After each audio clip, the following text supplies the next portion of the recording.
नमस्कार दोस्तों, आपकी स्वागत है मेरे YouTube चैनल पर। आज की कहानी है, आपने मेरी तुलना दीदी से कैसे की। दोनों माँ बेटी फूली नहीं समा रही थीं। माँ देखो, उन्होंने कहा है कि मैं बहू नहीं बेटी जैसी दिखती है और शिवम जी सरकारी नौकरी में है, तो उनके साथ रहना है। मेरी आज़ादी हमेशा मेरे हाथ में ही रहती है। सासू माँ खुद इतने मॉडर्न विचार वाले, मेरे तो वारे न्यारे हो गए। वर्तिका खिलखिलाते हुए अपनी माँ नंदा जी से बोली, हाँ बेटा, लता जी से बात करके मेरा सारा डर खत्म हो गया। मेरी रानी बेटी राज जैसे यहाँ के घर में राज दुलारी रहती है, ठीक वैसे ही ससुराल में एक लंबी सांस लिए बोल रही थी। अरे बहू, तुम क्या गलती करते हुए चिपक जाती हो। फटाफट दाल पीसो कहने लगती है, मंगोड़ी निकाल देती है। और हाँ, लहसुन धनिया पुदीना की चटनी अलग बनाना और टमाटर की चटनी अलग नहीं, कि अपने अलस में सब कुछ मिक्स कर दो। को अपने खान पान स्वागत से निहाल करा है उन्हें भी, तो जा जा राजकुमारी के घर में खाने पीने की कोई कमी नहीं है। और अगर तुम दोनों में से किसी ने भी पहचान की तो तुम खास नहीं। नंद जी जिम्मेदारी से लाल हुए हुए बोली, हाँ माँ, भाभी से अच्छी तरह से कहना, कुछ भी परिपक्व नहीं होना चाहिए। मैं नहीं चाहता कि मेरी होने वाली सास और शिवम जी को हमारी खातिरदारी में ज़रा भी कमी आए। और उन्हें जाने हमारे घर की बहू है, एक की नंबर आलसी और कामचोर है, नहीं तो इतना ही रह जाएगा। आपके ससुराल के सामने अभी से मान सम्मान करना सीख, आगे काम आया। वर्तिका अपनी रो में बोली जा रही थी, लेकिन रात को देर तक अपने कोचिंग वाले बच्चों के लिए पेपर सेट करने के लिए मोबाइल पर लगे हुए थे, इसलिए सोने में देर हो गई। फिर सुबह जल्दी उभरने के कारण आज राधिका सरदर्द हो रहा था। सोचा था कि एक कप चाय पीने के लिए, मगर रसोई का काम इतना था कि पूरे घर में सुबह से एक पैर पर ही भूख की भूख लग रही थी। कभी किचन तो कभी हॉल की साफ सफाई, अलंकार के चक्कर में किसका अलमारी तो छोड़ो, किसी प्यार के दो चुने हुए बाउल की उम्मीद नहीं थी। 1 साल पहले ही राधिका की शादी नंदा जी के बेटे वरुण से हुई। तब वे भी बड़ी मिली जुली बातें कर उनकी माँ से कहा था कि बहन जी, मेरी भी एक बेटी है, मैं आपकी बेटी को उसी तरह बराबर मान दूंगी जैसे वर्तिका को देगी। उसकी हर इच्छा पूरी करूंगी। राधिका काम करती थी, उसे आगे भी नौकरी करने की इच्छा थी, सो सहर्ष नंदा जी ने उसे नौकरी करने की अनुमति दी। ये बोल के घर के काम तो नौकर भी ले लेते हैं, हमारी बहू काम पर आ जाएगी तो हमें बड़ा गर्व होगा। लेकिन ससुराल में उठाया गया कदम उसी दिन से हर कटोरा पलट गया।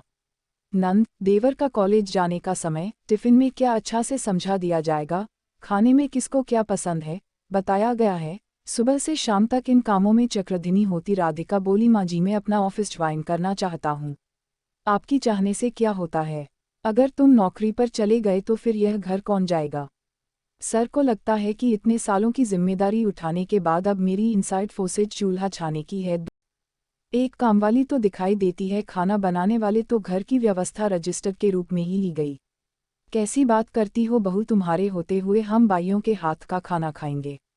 बिल्कुल नहीं, हमारी परंपरा है, घर की बहू है, भोजन प्रसादी बनाता है तभी परिवार जन अधिकार होते हैं। पता नहीं खाने वाले घर जाते हैं, साफ सफाई का जुनून भी होगा या नहीं। नहीं, यह नौकरी वोकरी सब भूल जाओ, अब घर गृहस्थी ही घन जीवन है। और जितना जल्दी हो सके हमें बेटों का मुंह दिखाओ। पति शहर से बाहर रहते थे, 15 दिन में घर आ गए थे। यही बात वरुण से बोली तो उसने कहा, अरे कुछ दिनों की बात है, माँ जैसा कह रही है वैसा ही करो, फिर मैं भी कुछ करके परमेश्वर को अपनी साथ ले लेता हूँ। फिर जो विरोध करना, मेरी तरफ से कोई रोक टोक नहीं है। मगर परमात्मा मेरी माँ का मान तो रखना ही तय होगा, उन्होंने मेरे लिए बहुत कुछ किया है। धीरे धीरे कर महीने साल में बदल गए, लेकिन वह वरुण अपनी माँ को नहीं मिला। हर बार नंदा जी ने अपनी बदलती आदत राधिका को घर में ही रोके रखा।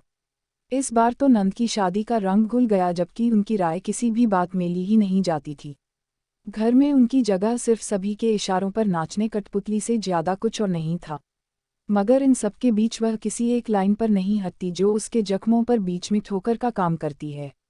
खैर, बड़ी धूमधाम से शादी हुई, मगर धीरे धीरे माँ बेटे बेटी के चेहरे की हवायां उड़ने लगीं। वर्तिका का मायके आना ना के बराबर होता।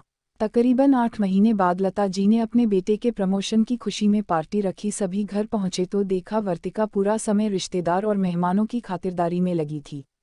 बीच बीच में अपनी सास की फटकार सुन उसका चेहरा पूरी तरह उतर आ चुका था, जिसे देख माँ नंदा जी बहुत उदास थीं। आखिर नजो नखरों से पाली गई बेटी की ऐसी हालत देखकर किसी भी माँ का कलेजा मुंह में आ जाएगा।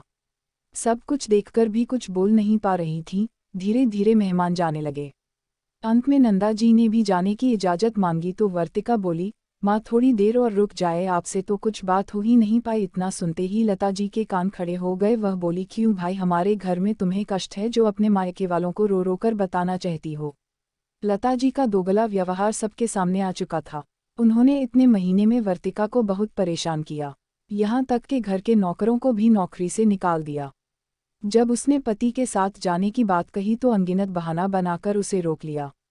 कुल मिलाकर जो कुछ भी माँ बेटी ने राधिका के साथ किया था वैसा ही कुछ आज वर्तिका के साथ हो रहा था।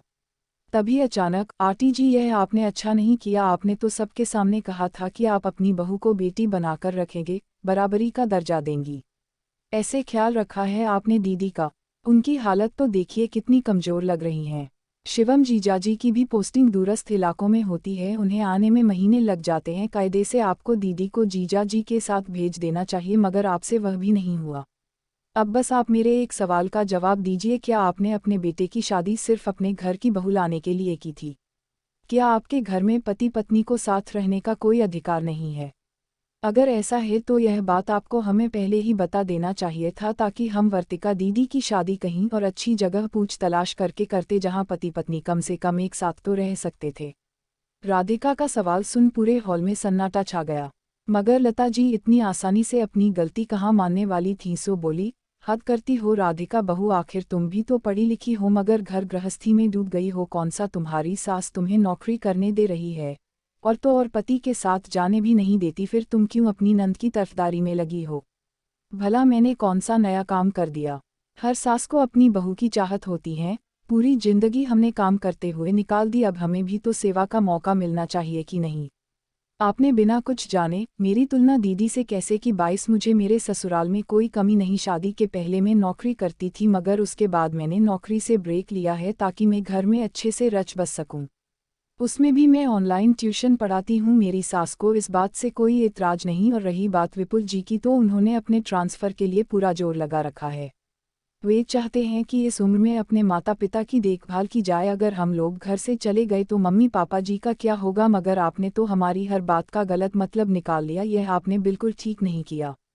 राधिका की बात से पूरा मामला ही पलट गया। सबके सामने लता जी नजरें झुकाकर खड़ी थी, तो दूसरी तरफ सास नंदा जी, नंदवर्ती का पति विपुल भी कुछ कम शर्मिंदा नहीं थी। माना बहू ने उनकी तरफदारी की थी, मगर ईश्वर गवाह था कि उन्होंने ऐसी सोच अपने बहू बेटा के लिए कभी रखी ही नहीं थी। मगर आज एक बहू ने पूरे समाज के सामने अपने ससुराल की इज्जत को 4 गुना बढ़ा दिया था।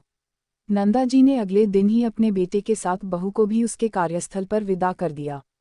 उधर समधन को भी अपनी गलती का एहसास था। उन्होंने वर्तिका को शिवम के साथ रहने भेज दिया और नौकरी पर लगी पाबंदी को हटा दिया। राधिका को घर के फैसलों में विपुल के बराबर भागीदारी मिलने लगी। साथ में नंद भाभी के रिश्तों में काफ़ी मधुरता आ चुकी थी। सही मायने में अब दोनों घरों में बेटा और बहू सभी को बराबरी का दर्जा मिल गया था। आपने सुना होगा, हाथी के दांत खाने के कोई और दिखते हैं और होते हैं। बस कुछ ऐसा ही हमारी कहानी में था, जहां सास कहता है और मगर उन्हें करना कुछ और होता है। मगर यहाँ बहू की सकारात्मकता ने पूरी बाजी को ही पलट दिया। सास की सोच भी बदली, साथ में अपने मनचाहे मुकाम को हासिल कर लिया। आप मुझे अपनी राय कमेंट बॉक्स में ज़रूर दीजिएगा।